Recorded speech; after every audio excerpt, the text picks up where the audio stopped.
شہر کراچی کے اندر پاکستان ٹیلی ویژن کا جنرل مینیجر. عشرت جہاں ان کی والدہ کا نام تھا, وہ خود بڑی سنگر تھی. تو عشرت جہاں سے بڑا نام میں نے لیا, عشرت جہاں کی بڑی بہن کا میں نے نام لیا. کجن بیگم ہمارے لیے ان سے بہت بڑی ہیں. اس وقت میں 10 نام ان کے خاندان کا اور لے سکتا ہوں. میں بھلا جانتا نہیں کہ مضافات امروہہ سے ہیں وہ ساری. حضور یہ بتائیے آپ کہ ایسا موضوع آدمی کراچی کے اگر لگا ہوا ہے پی ٹی وی کے اندر, تو اس کا مطلب ہے کہ موسیقی کے تو کم از کم 7 پروگرام ہر ہفتے کے آتے ہوں گے. آتے ہیں نا. وہ بااختیار نہیں ہوں گے, بے اختیار ہوں گے. وہ آدمی بڑے ہیں, ان کے پاس اختیار نہیں ہوگا. میں انہیں جانتا نہیں ہوں, آپ سے میں سیکھ رہا ہوں, لیکن ان کے پاس اختیار نہیں ہوگا جو اس ملک میں نہیں ہوتا. اس شرط پہ عہدے دیے جاتے ہیں کہ آپ نے اس کو ایگزیکیوٹ نہیں کرنا, اس ڈپارٹمنٹ کو. آپ کا اس میں کوئی رول نہیں ہے, صرف یہ آپ کی مراعات ہیں, یہ گاڑی پہ جھنڈا لگائیں, آرام سے بیٹھیں, آپ نے کرنا کچھ نہیں ہے. حضور والا ویسے آپ کی بات میں بڑی صحیح مانتا ہوں. سائی امجد کے بارے میں مجھے بڑی خوش امیدی ہوتی ہے ہمیشہ. سر جی با اختیار نہیں تھے نا کہ موسیقی کا پروگرام آپ کوئی نہیں کر سکتے. آخری پروگرام جو انہوں نے کیا ہے وہ ہے بزم مہدی حسن, اگر آپ کو یاد ہو. بالکل یاد.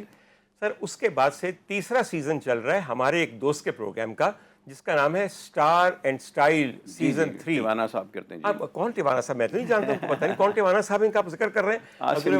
لیکن ایک میں آپ کو بات بتاؤں, سائیں امجد میری بات سنیے گا, ڈاکٹر عمر عادل کا سلام قبول ہو. اور میں بہت تعریف سے آپ کو ایک بات کہنا چاہتا ہوں, ماشاءاللہ آپ کے ذہن میں اور آپ کے دل میں صوبائی تعصب نہیں ہے. اور میں کیوں کہہ رہا ہوں, کراچی میں اس وقت آپ کی رمضان ٹرانسمیشن ہو رہی ہے, سب سے مہنگی رمضان ٹرانسمیشن پورے ملک کی, جسے پی ٹی وی کی رمضان ٹرانسمیشن کہا جاتا ہے. انہوں نے سوچا کہ بھئی میں نے رمضان کی بات کر رہے ہیں سر جی, بتاتا ہوں آپ کو اس کا نام, جو بات وہ ہونے دیجئے. اس سلسلے میں وہ کراچی میں ہو رہی تھی, بڑی مشکل سے کھینچ کے انہوں دوبارہ کراچی لے کر آئے, لیکن انہوں نے کہا نہیں, میں ایک وفاقی ادارے کا ثبوت دوں گا کہ انہوں نے کیا کیا.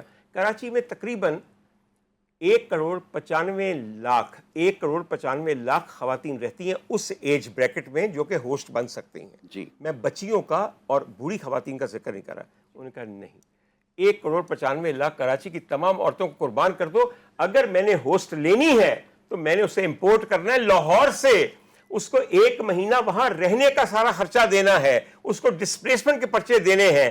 کراچی تم تو بالکل ایک ناکام شہر ہو. تمہاری تو اگر رمضان ٹرانسمیشن ہو تو تمہیں اس کے لیے لاہور سے لڑکی بلانی پڑتی ہے. تم نے اگر سٹائل اینڈ سٹائل کرنا ہے تو تمہیں ہوسٹ جو ہے اسلام آباد سے بلانا پڑتا ہے.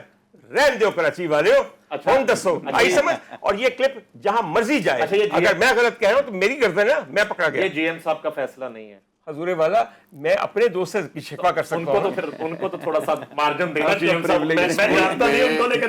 صاحب یہ چاہتے ہیں, نعیم صاحب یہ چاہتے ہیں کہ جس کا فیصلہ میں اس کا نام لوں.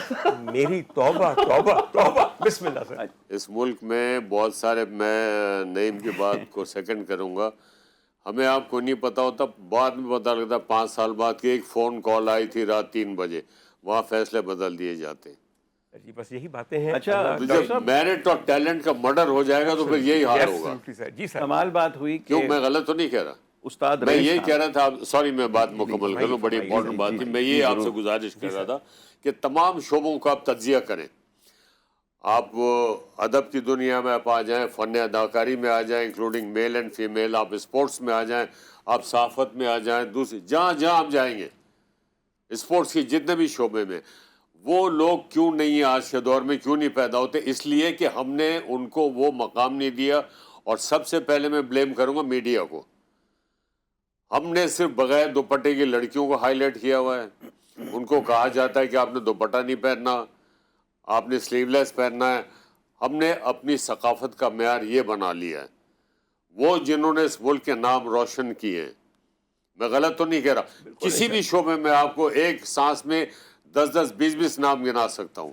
ہم نے ان کو مقام ہی نہیں دیا. آپ صحیح فرما رہے ہیں. آپ نے کہا میڈیا کا قصور ہے. سر میڈیا ایک کاروبار ہے جیسا سیاست کاروبار ہے. کاروباری سیٹھ جب میڈیا چلائے گا وہ اپنا منافع دیکھے گا یا آپ کی اقدار دیکھے گا, آپ کی ثقافت کو دیکھے گا, آپ کی شناخت کو دیکھے گا. منافع کمائے, لیکن سر کبھی لالچ ختم ہوتا ہے. ہمارا چونکہ باتوں میں وقت ختم ہو گیا. یقین کیجیے ایسی گرما گرم باتیں ہوئی ہیں. خیر میں نے تو نیم گرم کی ہیں, اصل گرم تو نعیم حنیف صاحب نے کی ہیں. یہ تو ہے ہی گرم بات, ہے بڑے گرم. سر یقین میں نے تو یقین کی جہاں اسپرے رکھا ہوتا ہے جب رمضان نہیں ہوتا تو ہلکا ہلکا پھوار ڈالتا رہتا ہوں, ٹھنڈے ہوتے جائے. ہماری بڑی خوش نصیبی تھی امجد کی وجہ سے کہ استاد رئیس خان صاحب جی ہاں کیا بات. وہ بڑے ایٹیٹیوڈ والے اور بڑے تم تراق والے انسان، وہ صرف امجد کے پاس آ کے بیٹھتے تھے اور فون کرتے تھے، کہاں ہو؟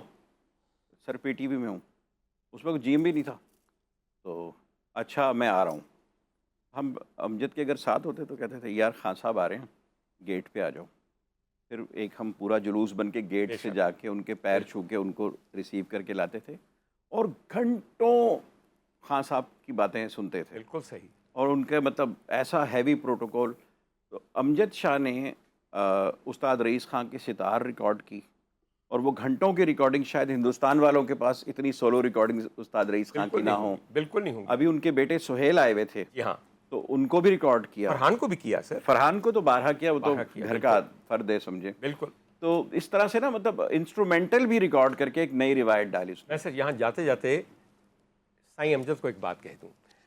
سائیں امجد، میری آپ سے صرف ایک ملاقات ہے اور باتیں ہماری روز ہوتی ہیں. آپ بھی جانتے ہیں، میں بھی جانتا ہوں. روزانہ ہم ایک دوسرے کے کام پہ نظر رکھے ہوئے ہیں.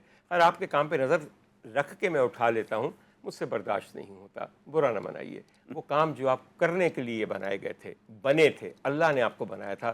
اللہ کرے کہ آپ دوبارہ اس کام کی طرف آ جائیں، اور یہ جن کاموں میں آپ پڑے ہوئے ہیں ان کا نشان بھی اس صفحہ ہستی سے مٹ جائے. واقعی نہ منع کرو، میں نے سمجھ آئی.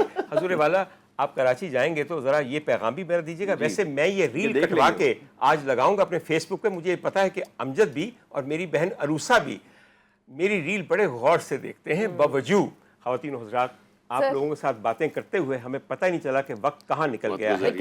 اس سے پہلے سر آپ کی اجازت ہو تو ہم ابھی ریپ کرتے سیشن. ہمارے پاس تقریباً 1 منٹ تو ہے. میں چاہوں گی مریم سے اگر ہم بات کر لیں. مریم 10-20 سیکنڈ لے لیجئے اور مجھے بتائیے کہ آپ کو being with him, you were sitting next to him, the legend mister Ghulam Mohi الدین، کیسا لگا اور آپ نے کیا سیکھا؟ میں پرانے دور میں چلی گئی ہوں اور اس چیز کو میں فیل کر رہی ہوں. آپ جو باتیں کر رہے تھے نا، میں فیل کر رہی تھی اگر میں ہوتی ایسا ہوتا ایسا تھا. بالکل آپ مجھے پرانے دور میں لے کے چلے گئے ہیں.